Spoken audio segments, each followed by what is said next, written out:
საქართველოს მოქალაქეები ქვეყნიდან ოჯახებით მიდიან, ახალმა კვლევამ აჩვენა, რომ მშობლებს უცხოეთში საცხოვრებლად შვილებიც მასობრივად მიჰყავთ. სახალხო დამცველის ანგარიშის მიხედვით, მხოლოდ 2022 წელს საქართველოს 5000-ზე მეტმა მოსწავლემ დატოვა. ეს ნიშნავს, რომ 2013-22 წლების მონაკვეთთან შედარებით მონაცემი გაორმაგდა. თეონა მწარიაშვილი ერთ-ერთია მათ შორის, ვინც 2022 წელს საქართველოს 8 წლის შვილთან ერთად დატოვა და უკვე 6 თვეზე მეტია, რაც საფრანგეთში ცხოვრობს. მარტოხელა დედამ ქვეყნიდან წასვლის გადაწყვეტილება სწორედ მესამე კლასელი მარიამის განათლებისა და მომავლის გამო მიიღო. თეონა საქართველოში დაბრუნებას არ გეგმავს. მარტოხელა დედა ვიყავი და ძალიან მიჭირდა სამსახურის შოვნა და სამსახურს რომელსაც ვშუალობდი მიწევდა დილიდან ღამემ და მუშაობა და იყო ძალიან მიზერული ანაზღაურება. ეს ანაზღაურება ფიზიკურად არ მყოფნიდა არც კომუნალურებზე, არც ჩემთვის და ჩემი შვილისთვის, რომ უზრუნველყოფილი ყოფილიყავით ორივე. სახელმწიფო სკოლა იყო, მაგრამ მიწევდა სკოლაშიც რაღაც თანხების გადახდა. მე ვერ ვხედავდი ნამდვილად ქართულ სკოლაში და ქართულ საგანმანათლებლო სისტემაში მისთვის ნათელ მომავალს. ის ახლა აქ არის ძალიან ბედნიერი და ძალიან მოწონს.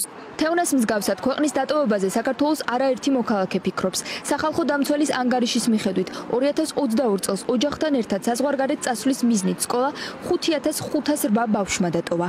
ჩვენ მიერ გამოკითხული ადამიანების უმრავლესობა ქვეყნიდან ოჯახებით წასვლის საგანგაშოდ გაზრდილი სტატისტიკის მთავარ მიზეზად მომავლის მიმართ უიმედობას ასახელებს. Პირადად მეც ვარ ერთ-ერთი, რომელიც ვფიქრობ ქვეყნიდან წასვლას ზუსტად შვილების გამო, რომ რაღაც ვერ ვგრძნობ სტაბილურად თავს. მეც ერთი შვილი მყავს და რავი, ორი შვილი და ანუ არც სამსახური არაფერი, ხო გინდა ცხოვრება. თქვენც კი ფიქრიათ წასვლა? კი, ვფიქრობ, აუ წავიდე. მე თვითონ უცხოეთში ვცხოვრობ. მე არ მყავს შვილი სამწუხაროდ და რომ მყავდეს წავიყვანდი, რა თქმა უნდა, იმიტომ რომ ბავშვი უნდა ისწავლიდეს მშობელთან. ვფიქრობ, რომ ბაზისური განათლების მიღება და ზოგადად ლეველი საქართველოში კარგია. უბრალოდ ჩვენ არ გვაქვს ამ განათლების შემდეგ პერსპექტივებით როგორ უნდა დავასაქმოთ შემდეგ ბავშვები. ჩემი აზრით, იმიტომ მიდიან, რომ უცხოეთში უკეთესი განათლება ეგულებათ. გამომდინარე იქიდან რა ეკონომიური მდგომარეობაც არის, გაჭირვება, არ არის სამუშაო ადგილები. შესაბამისად განათლების ხარისხიც დაბალია. ყველა მშობელი ფიქრობს, რომ კარგი მომავალი შეუქმნას თავის შვილებს.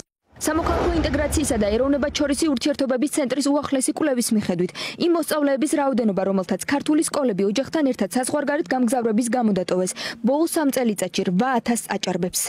ვავიღეთ ბოლო წლების მაჩვენებლებს, დაწყებით საფეხურზე არის მკვეთრად გაზრდილი მაჩვენებელი სწავლის მიტოვების, თუ მაგალითად 2013 წელს ის მხოლოდ 11% შეადგენდა, ეს მაჩვენებელი 34%-მდეა გაზრდილი. მკვეთრი წილი სწავლის მიტოვების მაჩვენებელში რჩება ცალსახად საზღვარგარეთ მოსწავლეების წასვლა ოჯახებთან ერთად, რაც დინამიკაში არის განსხვავებული წინა წლებისგან. წინა წლებში სწავლის მიტოვების მთავარი მიზეზი იყო პროფესიულ საგანმანათლებლო დაწესებულებებში გადასვლა.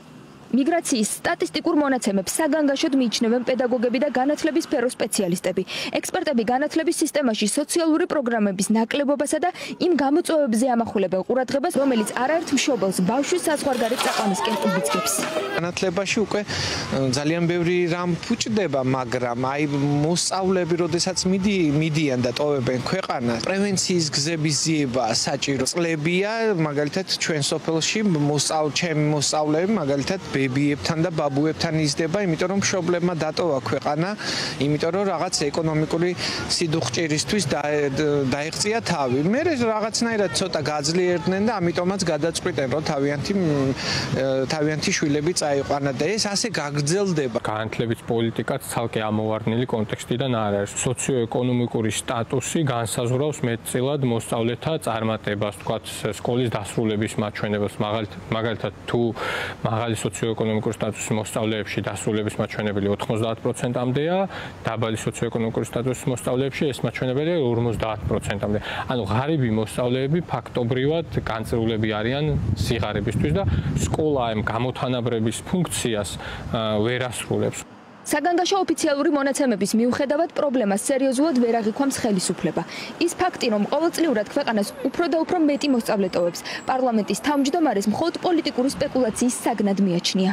ეს სხვა ახალი თემა არ არის, 2 წელი ამაზე манипуляციები მიდის, ერთ და იგივე ადამიანი ამ სტატისტიკას ხან ასე იტყვიან, ხან ისე იტყვიან, ხან იტყვიან, რომ ერთი ქალაქის ხელა მოსახლეობა გავიდა, ამ ფორმით იტყვიან, ხან რიცხვებით იტყვიან.